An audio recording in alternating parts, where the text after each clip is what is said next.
AZP Nation, welcome to another episode, another conversation, another. I kind of envision it as a ride around the pasture with a guy I'm interested in. I think he's going to have a great story to tell around the barcode. So, without further ado, Mr. McEnroe, Paul McEnroe, tell us who you are for just a little bit. Where'd you come from? What's your family like? And then we'll dive into this journey you had with your team in maximizing those capabilities of that little thing we call a Well, barcode. well, sure. Yeah, I started off in an orphanage, was adopted by people from Dayton, Ohio, grew up in Ohio in the Midwest, went to school there. Was My dad had lived in the West. He was a lot older than I, and I'm an old guy now. He was born in the early 1890s, 1891, and he spent his early years before World War One in Idaho, and told me a lot about living in the West, and fell in love with horses and that. But I grew up in a modest home in a city in Ohio, Dayton, and never had the chance to ride horses or do anything like that until I got into graduate school. They had a horse program, and joined that, learned to ride.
But I had a very happy childhood.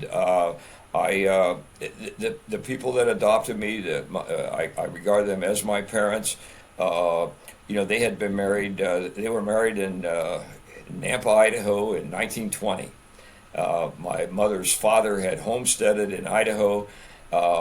Never was successful in moving the family out there, but she went out to visit him, met my father. They came back to Ohio almost 20 years later. No children. They weren't blessed with children, so they adopted me. I was an only child. My dad never went to school at all. And my mother didn't graduate from high school because she had to work, helping take care of the family back there in Ohio. And but they taught me the value of education. My dad said it's the most important thing in the world, and he knew it because he didn't have any. And but I had a very happy childhood growing up. I went to local school, walked a couple blocks to school, and then I went to local high school, and I was able to get a job, selling newspapers, and so on and so forth, and another job in high school, and got enough money to pay my tuition to the University of Dayton, and my parents let me live at home for free, of course, and that worked out. And then Yeah. I did well in school, and so I got graduate deals to go to graduate school for no expense, basically. Yeah. And then I got into IBM and worked out great, and they had an education program, so I kept going to school. I was a slow learner at Stanford, so it took me 12 years there to get a degree, but I was just taking them, a course at a time over a period, even the period that I was developing the barcode. Awesome. All right. So, how did you end up an orphan, though? Just what did your Well, it turns out biological parents die, or I only found this out rather recently, but my natural parents were both from a coal mining village, Salem, West Virginia. And they didn't know each other there, but they were both out of work. It was the middle of the Depression. And, you've heard the 16-ton song, by Tennessee Ernie Ford. It was a pretty tough place to grow up during the Depression. And there was no work even. And when there was work, you went down into a hole in the ground before the sun came up, and you came out of it after the sun was up, and all you got were chits that you could spend at the family store, at the company store. oh my soul to the company store. That's right. And that's where so that they lyric both come from. went to Michigan, thinking that maybe there was a chance they could get a job in the auto industry because they were still making small numbers of cars. And they met up there. I guess they had a romance. I was born, blah, blah, blah. But they had no money and they couldn't keep me, so they put me in an orphanage. And then I was lucky a couple years later to be adopted by this family in a lineup, apparently, from Ohio. So I was in a lineup early on. And but I was lucky that these very nice people took me home. Well, that's a beautiful story. I'm kind of digging a little deeper because I think it's going to be part of your skill set as you build teams, as you kind of go up the ladder at IBM and you get tasked with kind of this barcode project or starting this new piece of their business that was the barcode.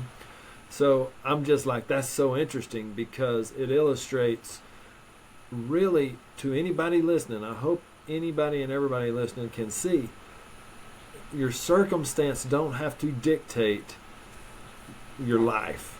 And although it will play a role in it, it gives you the tools, it gives you the perspective you see the world from, but it does not dictate who you can be or who you may want to be. You agree with that? That's absolutely for sure. Yeah. Oh, by the way, I got to say a note to my producer, Dave. I like to drop him some notes along the way as we talk. I'd love to tag that Tennessee Ernie Ford 16 tons in the show notes. So anybody who's wondering, if you've never heard 16 tons by Tennessee Ernie Ford, go listen to it. It's about miners, and I think that it just might be somebody thinking, cool, I'll check that song out. My daughter used that song as a walk-up song in softball. So it's a big song in our household. Okay. Okay, so you went and got educated thanks to your dad being really uneducated, and he was just like, you got to do this. It's imperative. Do you ride every day? I ride every week, not every day, probably 3 times a week. We had one of the major cattle drives yesterday morning. My granddaughter came over, and my ranch manager and I went out, and we drove our cows. According to my watch, 8.5 miles. About 120 head, and helped by the best cow dog in the county. It worked out really well. Yeah. What breed of dog have you got? Border Collie. Border Collie, you bet. Those make really good dogs. They just want to please. Yeah, it's kind of one of my things. I engage in rodeo competitions, if you're familiar with that. That's where you have one man, one horse, and a dog, and you go into a pen that's set up for cattle marked like for team penning, but you sort out one, and you have to get it out of the pen yourself, manage the gate with you and your dog, and then take it around a field full of obstacles, or take a set of them, 3 cows, around a field full of obstacles, and so on and so forth. You get 10 minutes to do it. It's a great thing to do when you're too old to ride bucking horses and stuff. Well, I'm telling you, like, you're diminishing the skill that requires, because that taking 3 specific cows away from a herd through obstacles with just you, a horse, and a dog, it's not easy. That's right, it's not. Yeah. Let's see. I was talking about education. I've said on the podcast something like this: I'm not going to make my kids go to college. I don't think it's required anymore. How would you react to something like that? Because although that might be my perspective, I might need a different one. Yeah, I actually feel differently. I think it is important to go to college, and I think it's important to develop an education. I don't think it's 100% necessary, but I think it's for most people. I think it's the right way to go. You learn a thinking process. You meet people who are mentors. You meet students who become friends and are going along a path of success themselves. I think it's a very good and worthwhile thing. I will say that I don't think that just pure technical education is what you all need. For example, when I was going to both high school and college, undergraduate college, I took a lot of technical courses, of course, all that you could get. But looking back, I think the most unique thing that I did that really helped me was I joined the high school and college debate teams, and I became the captain of the debate teams. And we traveled around the country debating general topics that were put up with other schools. Interestingly enough, by the way, I was the only engineer that I ever met in debate. Everybody else was either going into law or business or something like that. But the ability to and the experience of standing up and coming up with ideas of what you want to say, feeling comfortable talking to a crowd, and thinking on your feet, I thought was one of the most valuable items and that I got in an education. And in fact, it helped me. The IBM executives were, to me, venture capitalists, and I learned how to talk to them. And by the way, after I retired from engineering and all that in '94, I moved to San Ynez Valley, California. It's vaquero country. It's cattle country and horse country and so on and so forth. And I don't know, not too many years after I came here, I was elected president of the local cattlemen's association, and then later the state delegate. And it's kind of a closed society. I mean, you don't just come in and do that kind of thing, just because you have a ranch or something. You have to, get down and dirty and dig into it. And I think the communication skills and the experience debating and talking and communicating and helping a cattleman deal with the local problems of legislation and all that, which is really high in California, was a big advantage for me, and helped me with that part of my life as well in retirement. Absolutely. I mean, that's a yeehaw moment. Like, Dave, listen to that. Put in the yeehaw right here. People scroll back a minute and a half and listen to what Paul's saying there. Be a member of the debate team. Nobody ever really told me that, although my parents pushed me towards it a little bit. But learn how to navigate conversation. Learn how to negotiate. Those things that you learn in that debate on the debate team or in college, in some scenario where somebody's pushing you to challenge your idea and then you need to rebuttal that, is so valuable. Thanks for sharing that. So as you've gone along, you kind of got hired at IBM, you did all this schooling. why did they pick you? Or how were you able to tell them, first of all, I don't want to go to the East Coast, I want to go to the West Coast? And second of all, how did you kind of get plucked out to head this division? Right. Well, the East Coast, West Coast, to be honest with you, I was in graduate school at Purdue, and IBM came to campus to interview. And they typically pick people that have jobs to call young candidates out to see the job. Well, I tell you, I got called out to 5 or 6 different locations east of the Mississippi for IBM and said no to each one of them. And each time I said, have somebody from San Jose call me. Well, the 7th time somebody from San Jose called, and I got on the next plane and I got the job. That's that part. So perseverance is kind of important there. The second thing is, how did they pick me out to do this? Well, I think it had to do with the fact that the CEO of IBM had been told, he believed that there wasn't enough growth left in the business world in pure computers for IBM to keep its growth up. So he wanted to get something on the peripheral of computers, something on the edge of it, new applications.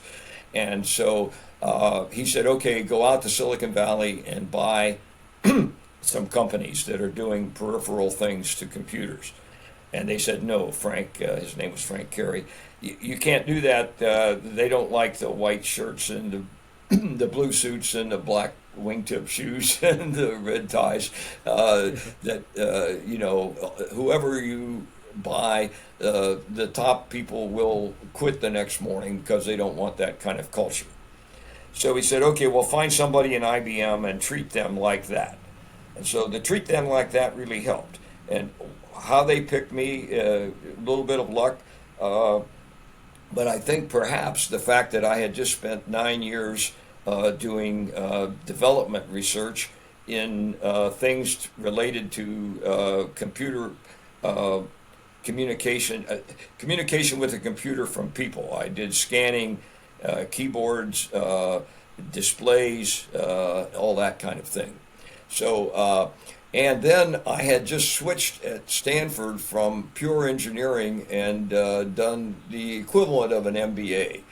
And so, okay, they say, here's a guy, he's been in IBM 9 years, he's got some experience in research and development, and he just completed a program in the middle of Silicon Valley at Stanford Grad School of Business. So I think maybe that's how they picked me for that job.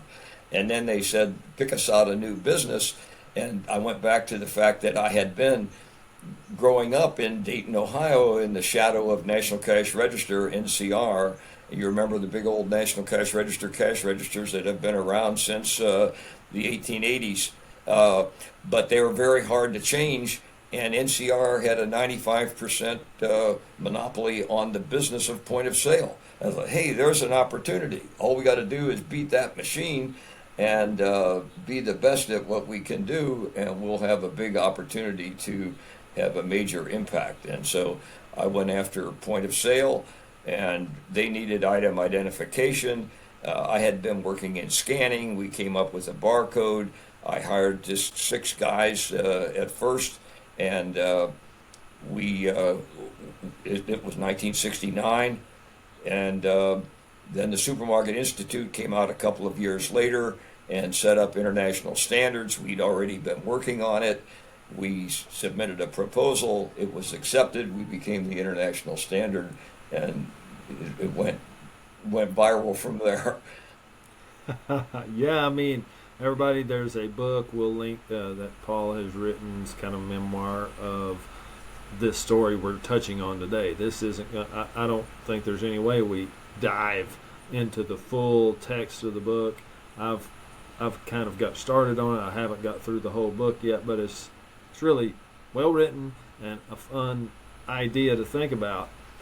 What I love as the cowboy perspective is there's an engineer here who has built his career at a company called IBM, which everybody, if you're not familiar with, is super software, hardware, kind of computer oriented in at least my brain.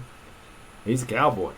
Like, that is a scream to all cowboys and cowgirls listening that there's cowboys in every facet of our life, building things, doing things. To me, that's a really cool way to understanding to have. Did you hire cowboys when you're hiring these people to be on your team? How did you think about that? Well, I didn't have any cowboys per se back at that time, but I'll tell you this: the very top guy that I worked for quite a long period in the middle of this is a guy named Art Anderson, and he was a young man that came up through the ranks.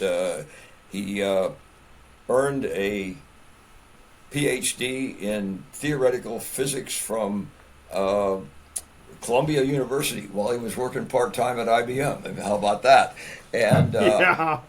one night I was walking out in the parking lot, and mine and one other car were the only two cars left in the parking lot. It was snowing, and I put this little story in the book, and I looked over and it was Art, and I happened to notice he's wearing cowboy boots, and I was wearing cowboy boots, and I think I only saw three people in the whole time I was at IBM with cowboy boots in the headquarters offices in New York.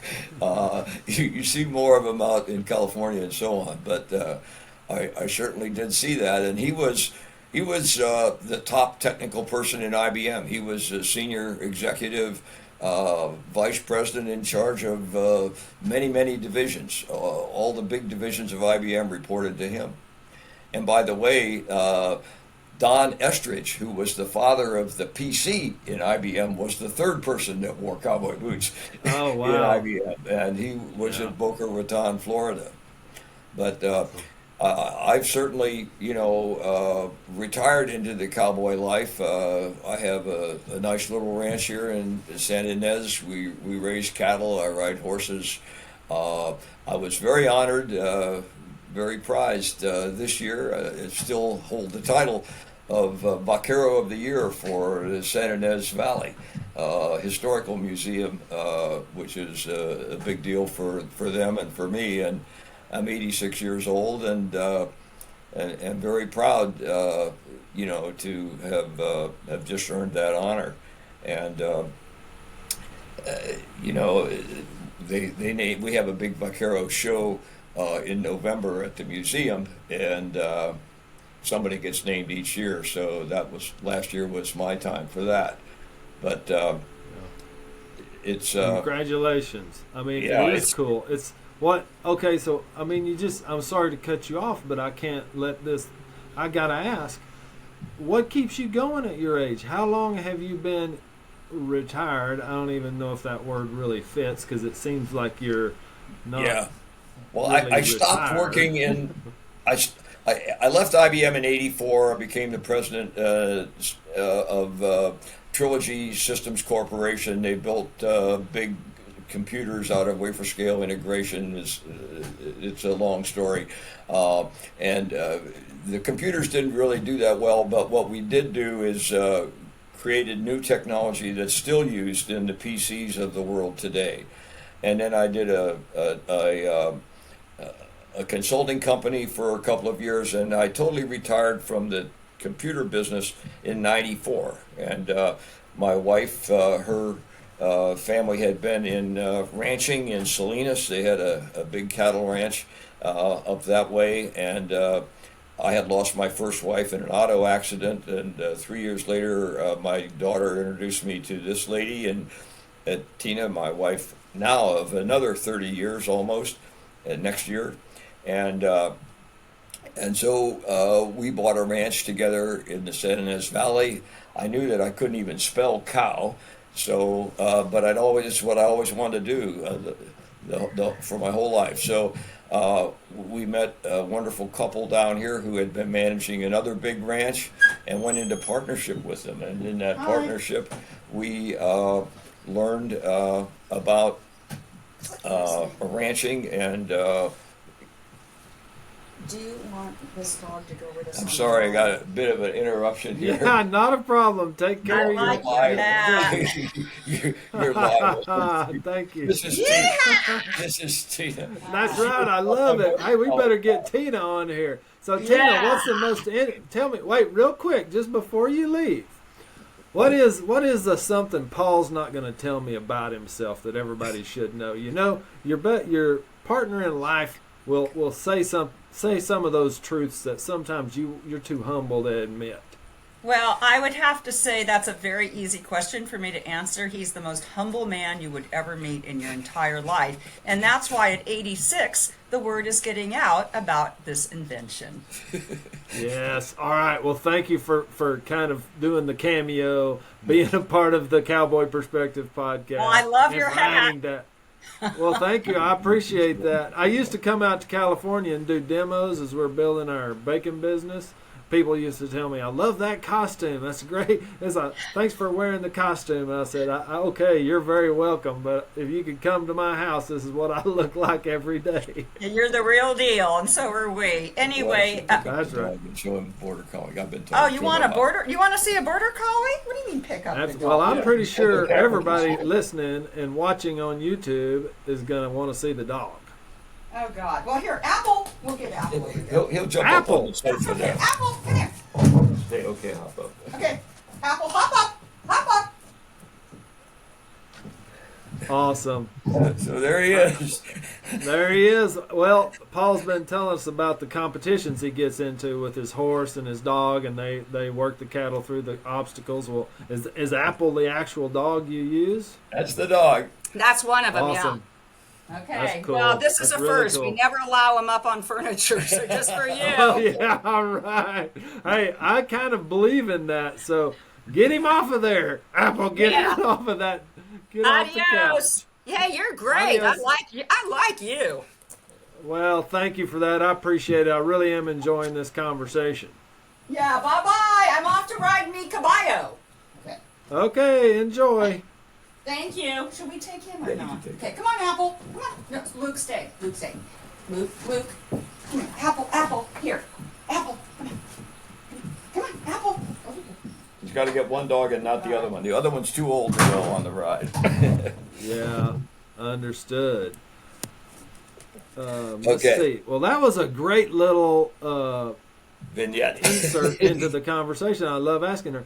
And cowboys typically, I mean, this story, your story, you kind of have, I guess, maybe really embraced the cowboy lifestyle later in life, post-retirement, these kind of things. But I think you've always had that attitude. And sometimes a part of that is a humble nature. I think it's partly how you'll find cowboys or I don't know if cowboys is a fair way to say it, just people with that same perspective of, hey, I need to learn. I don't know it all. I don't have to tell you I'm good. I'll show you I'm good. Have you found, does that resonate with you when you hear me say something like that? You know, it really does. I'll tell you, the last time I heard some words like that were about a year and a half ago.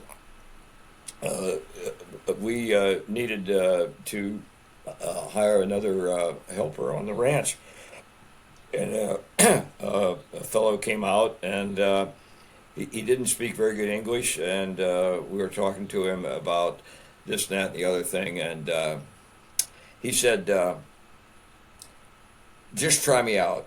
You know, we don't have to make any deals, just do it on a trial basis. And he said, you'll like the way I work. You know, Yeah. that's Yeah, basically that's all he right. said. He could say that. And that was Yeah, about put me all in, he said. coach. And yeah, it's true. I do. I like the way he works. I mean, because he doesn't waste any time. I mean, he's always doing something, you know. Sometimes it's kind of hard to explain to him the details of something you want done because we miss the language. A lot of times I used to use my iPhone, but when you're on the back of the ranch, the iPhone doesn't work because there's no phone coverage. So I got a little Spanish-English dictionary thing for ranch work. But yeah, he said just what you said. just I'm going to work hard and I'm going to try to get the job done, and it's an ethic. It's the cowboy way. Uh, Yeah. and yeah, I see that a lot on ranches and everywhere. The whole It plays community. good. It plays good Responsible. in life. Yeah. Yeah. Okay. I'm just guessing. I don't know. I got so many questions I want to ask you, so I'm just going to pick this one. I'm guessing you made a little money. What's the trick to doing that? Well, first of all, the Supermarket Institute, when they set up the barcode, they were very wise, and they said whoever submits a code has got to submit it in the public domain. There can be no patent protecting it, we're not going to make somebody the richest person in the world, which is what they would have done no matter how little they put on each code, by setting him up as an international standard holder. So nobody got rich off the barcode, and that quote is in my book, and I never got a dime from it. Of course, I did make enough money to go in with my wife and buy the ranch here and so on and so forth over my career, but it was just regular salary.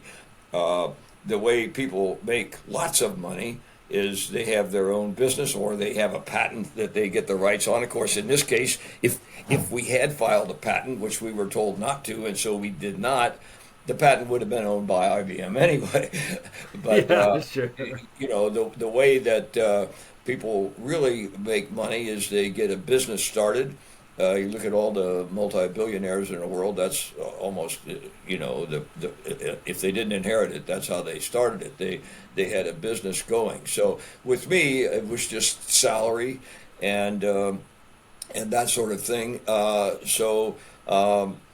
Did you happen to earn any stock options as Well, I had tons of stock options, but I never made any money with any of them because, the stock options I had at IBM at the time I left IBM, they didn't have any particular value.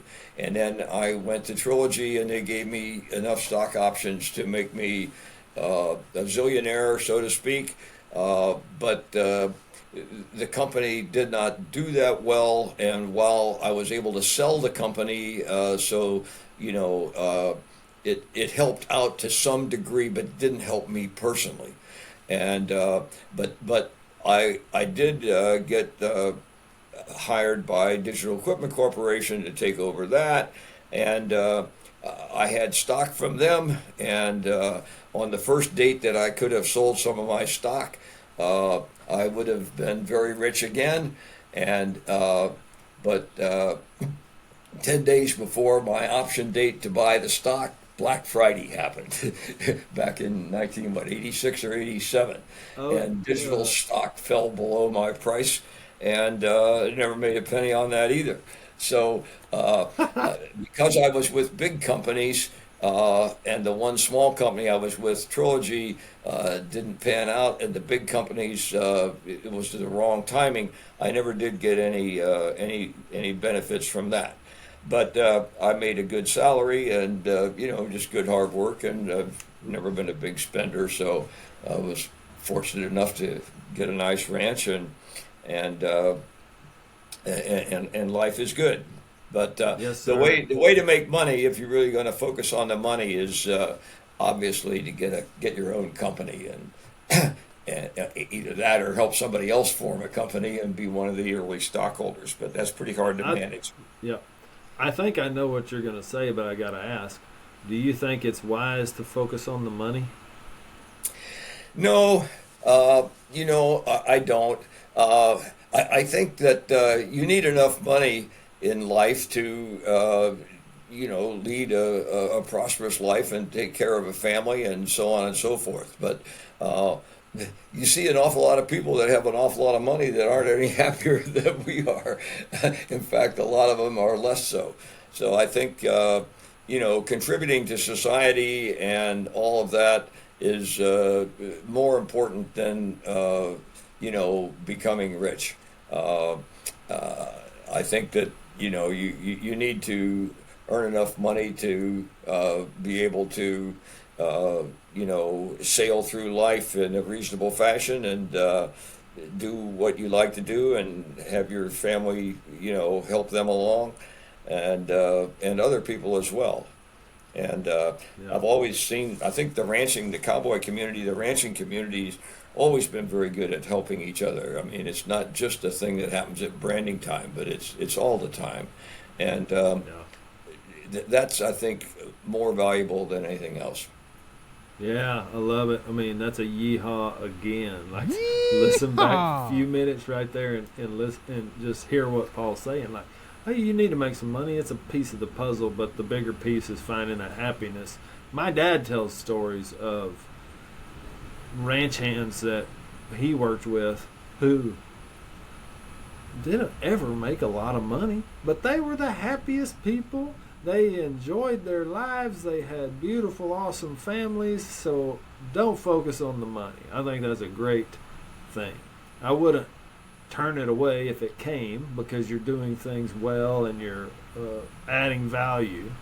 I'm not saying don't try to make some economic benefit for yourself, but don't base all your decisions on that.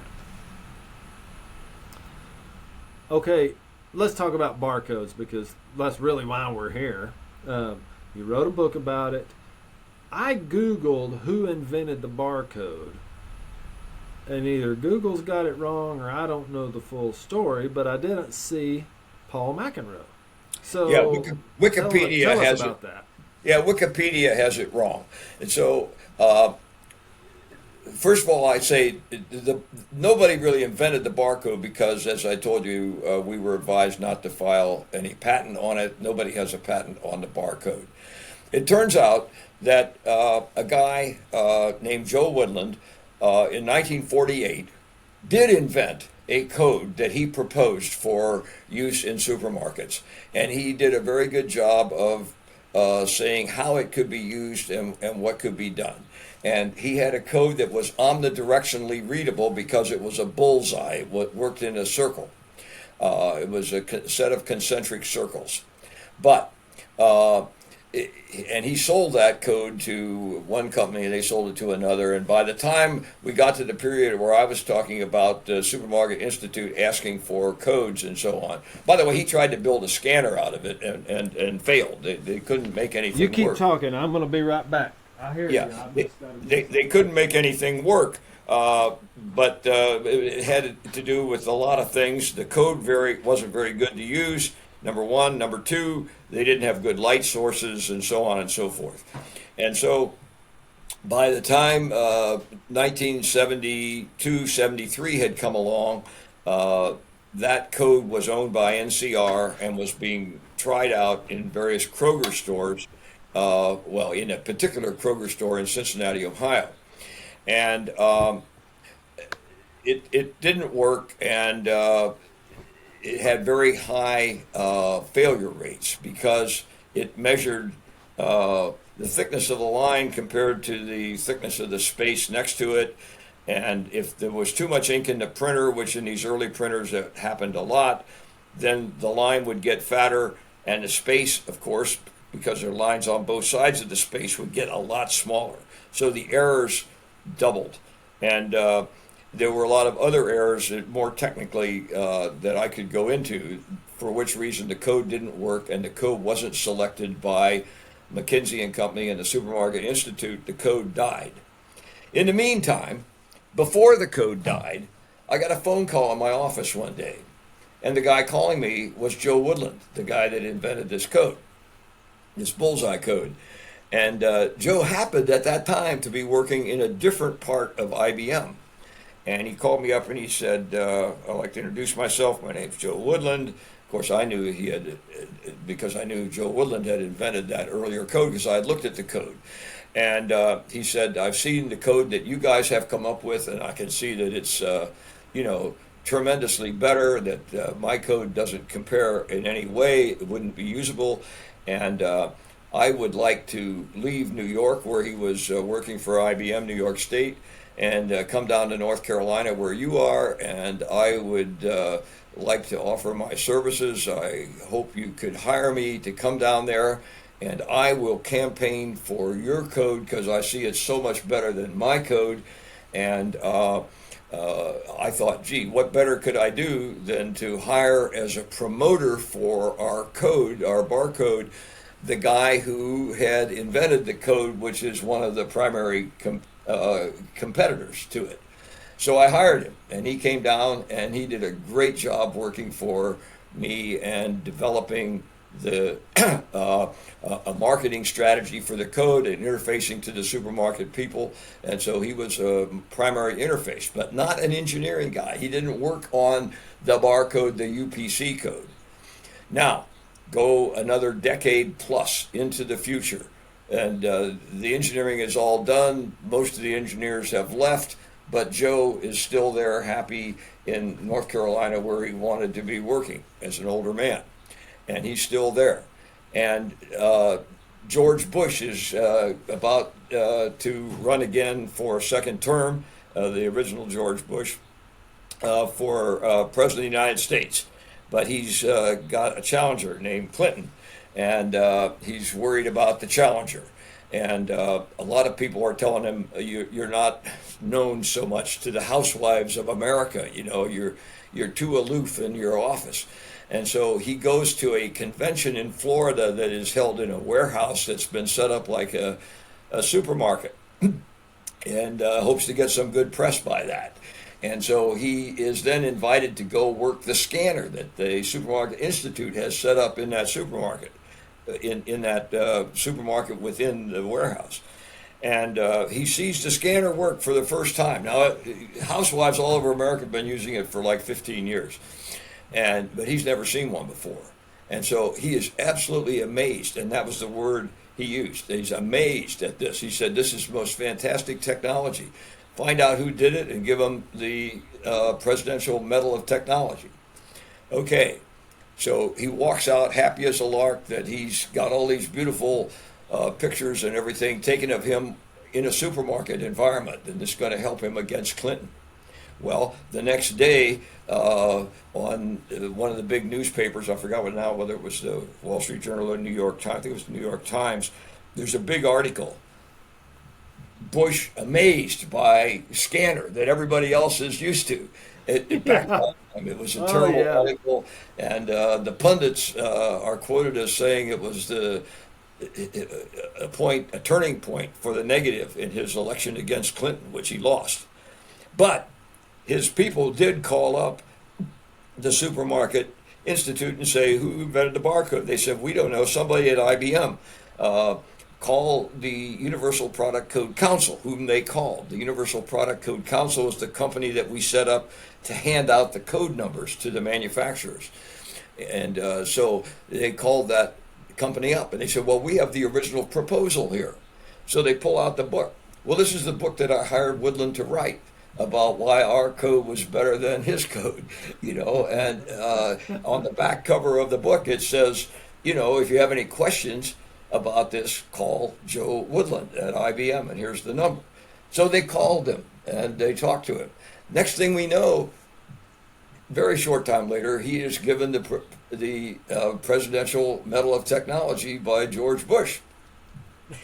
And, you know, people get it mixed up that he had invented a code, but it didn't work and it wasn't the good code.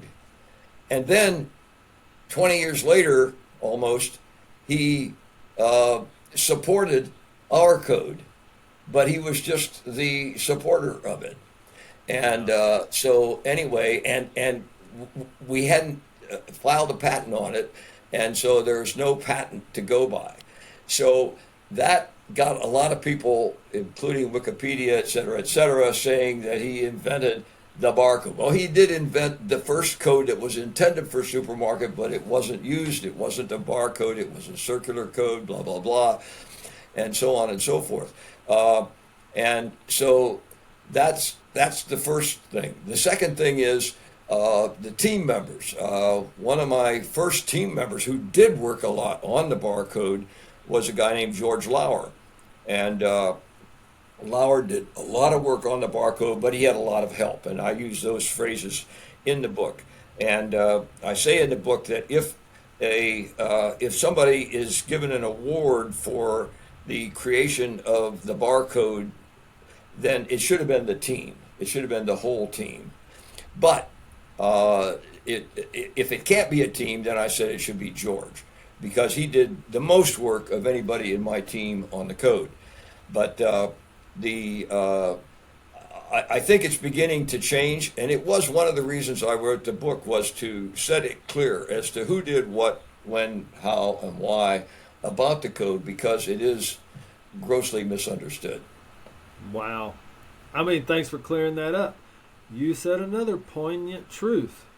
If anybody's to get an award, it should be the team. It's almost true in every scenario. Like, single individuals are getting accolades, getting awards, etc. I'm not aware of really any scenario in which it wasn't a team that either got them there or that actually did the thing that needs recognition. I think people should really embrace that. Like, it's about a team. It's a cowboy has a team. It's him and his horse and his dog. I mean, there's a team almost in every situation. Yeah, you'll find that just real quick, the charismatic member of the group a lot of times gets the recognition because they're the loudest, but it's just not the facts that person didn't do it without a lot of help. Yeah. I have a copy of the book here, and the first three words underneath the title of the book are "How a Team Created." Right. That's what it says right on the cover. Now, if you scan that barcode on the front of the book, what happens? I told them to fix it so nothing happens. It's supposed to be an erroneous barcode. So that there is one on the back. That's the real barcode. You can scan that one. In our business, bacon business, we've got barcodes on every item. It's an identifier. You got to call up. I think it's UCC, maybe it's the UPC, but yeah, I mentioned it before. The Universal Product Code Council, UPCC. There you go. And then there's an international one you don't have to do with now, but it's called GS1. So that's been created more recently. Actually, we deal with the GS1. We deal with GS1 because we're putting big, longer barcodes on our cases of product and that kind of stuff. Right. Well, anyways, it's a crazy thing. Like, our number, we get a first set of digits. It's 621447. So every barcode starts with that identifier, then the stuff we add to it. Does that mean each one of those barcodes looks exactly the same in the beginning of the barcode or at the end? I've always wondered, like, how? Yeah. Your barcode will be the same. Just like those numbers are the same. It'll be exactly the same, and that'll be on the left-hand side. And then you get different versions of that for the right-hand side. Or if you don't use different versions, they could have other codes on the right-hand side that have the same left-hand side as yours, but all of yours will have the same left-hand side. Yeah. Well, anyways, it's just brilliant. It's awesome. It's really cool to talk to you, to get your perspective, to understand the truth of the story. I mean, aren't stories so interesting that way? Like, they're just told over time, but they're not always exact or totally true. So I'm really proud of you for writing the book, to just say you don't seem like you have a big problem with it, like somebody stole something from you that wasn't theirs. It's more just like, hey, this is the real truth. Yeah, I gave Joe Woodland and George Lauer major awards while I was still at IBM for their contribution to the program. George for his technical work, and several other people as well, and Joe Woodland for his promotion of the code. Yeah. Is there any other thing you've done that you're just not telling me because it's everybody else will think it's cool, but you don't think it's that cool? I don't know. I always think, like, every cowboy, every kind of wise person, they just don't always let every little piece of the story out. Well, I'll tell you the other piece of the story is that the barcode, the code itself, was the most interesting thing from a person in a national perspective and so on. But all of the technologies that were required around the code to make the system work were equally difficult. We had to develop new communication systems so that we could communicate inexpensively and quickly from the back of the store where the controller was, which had all the data in it, to the front of the store. So that was, the communications were a big thing, and the store communication system, we called it store loop, LOOP, because it worked in a loop fashion, like a loop of a lasso. Yeah. We called the sloop, and about 10 years later, I got the team, a different team, working on that, and we created a thing called the token ring, which was used to connect about half of the computers in the world to other computers, along with Ethernet. And then later, Ethernet kind of took over. But for probably 20 or 30 years, the token ring was one of the two, and had about 50% of the business in the world. So the communications thing was a big thing. Also, we had to develop new magnetic technologies in order to be able to look up the price and modify the inventory control numbers so fast, and yet keep so much data on hand that we had to change the innate way of the way we made disk files. So this is the first disk file that had both fixed and movable heads in it. We were the first use of low-powered laser, and on the laser thing and on the taking price off the merchandise, we had to fight social problems. 18 laws were passed in 18 different states to not allow use of the barcode or to make it more difficult for it to use. Another one was proposed to Congress but died. So all of these things, the systems things, and the other developments, and the social deal. Our first store didn't even open. I thought, oh gee, what happened? Nothing could have failed because we had everything built fail-safe. It turned out the store was picketed by people who were afraid they were going to lose checkout jobs, and so on. So all these other things happened that the barcode itself wasn't. It wasn't the only critical thing. There were a dozen of them.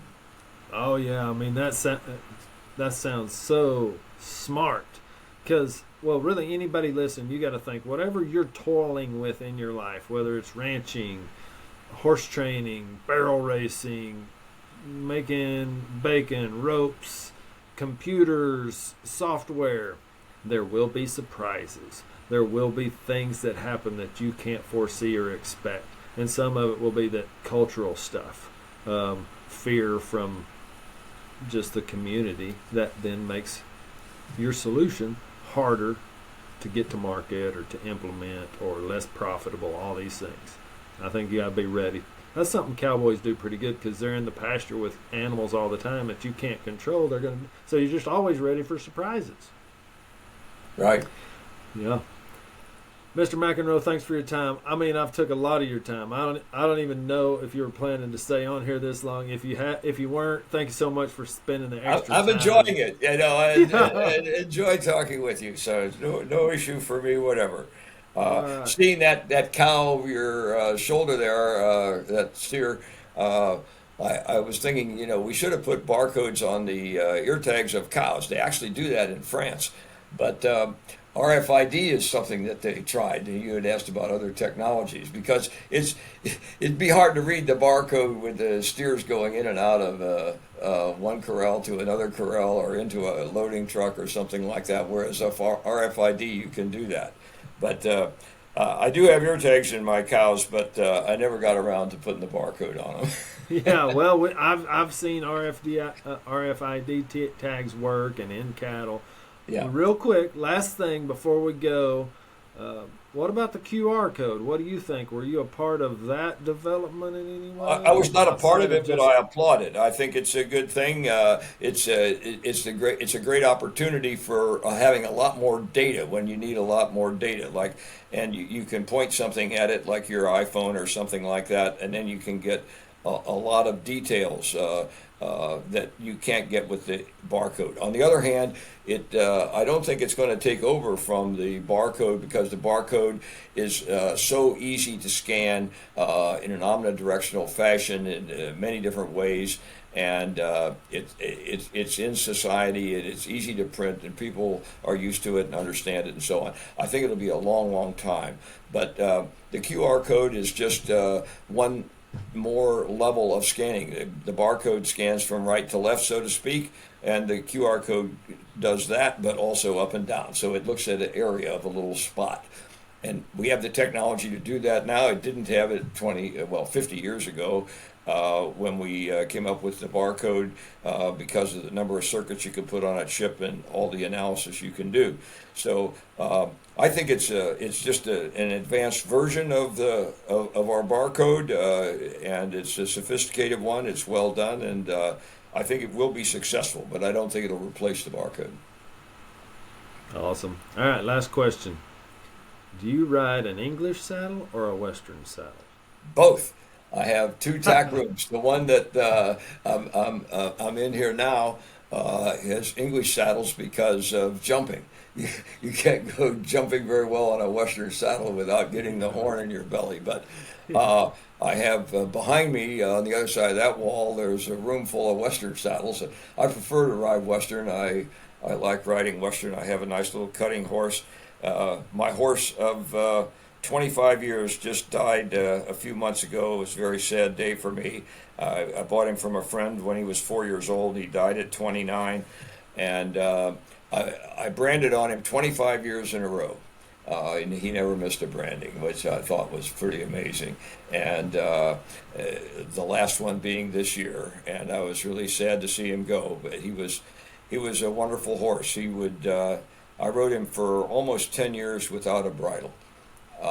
Gathered cattle in the mountains, everything. And he would even do, you know how cowboys like horses that do flying changes. Well, he would do flying changes in a straight line, which in the English world you call tempi changes. And he could do half a dozen tempi changes down the middle of an arena in a Western saddle with no bridle. And that's changing every stride.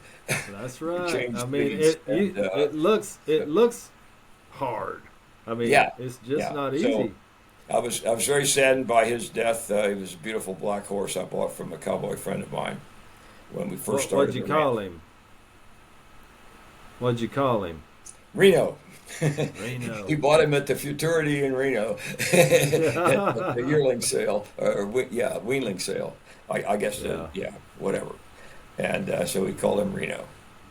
Right. I love that insight.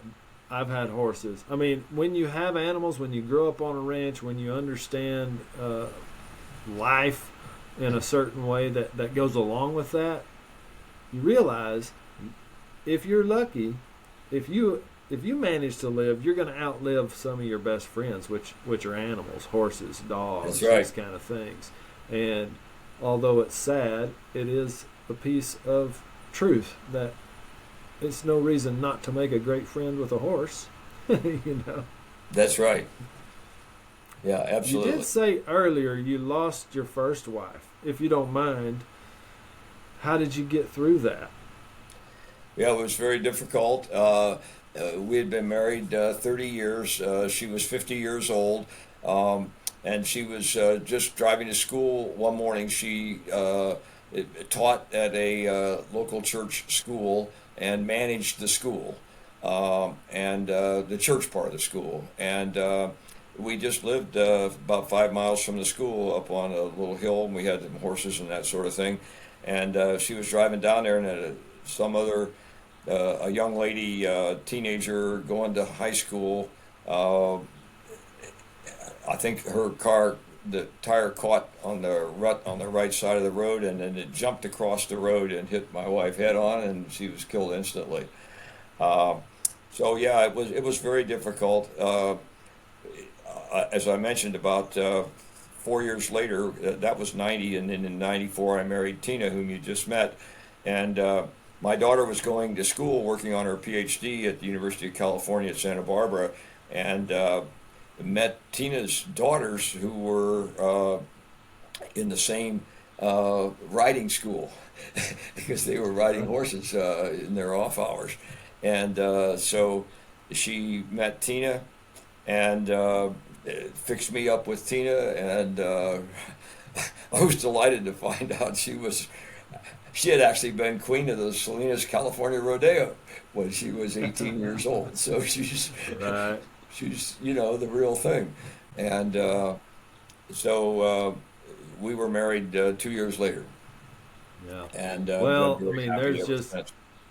that's right. I mean, that's a tough thing. I mean, you just don't know what life's going to dish out to you.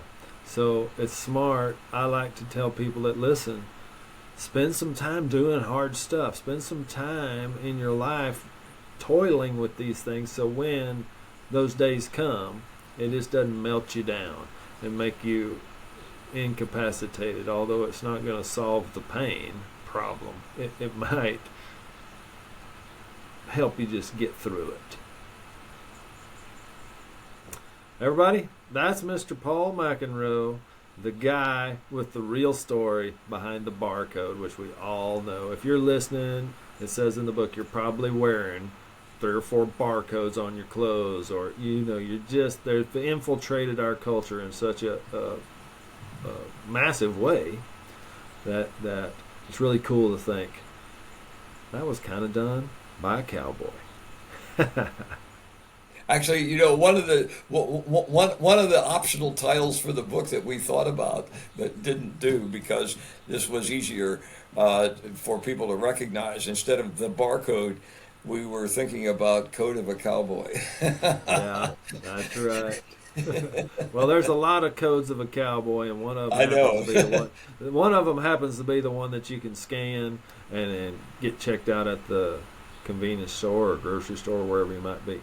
Paul, thank you so much. It was a hour of my life I've enjoyed. It was really great to spend it with you, and I hope the audience. I don't know why I said hope. I know the audience is going to enjoy it too. If they spend the time listening, they'll learn something. So thanks for your time. Thank you. Enjoyed it just as well.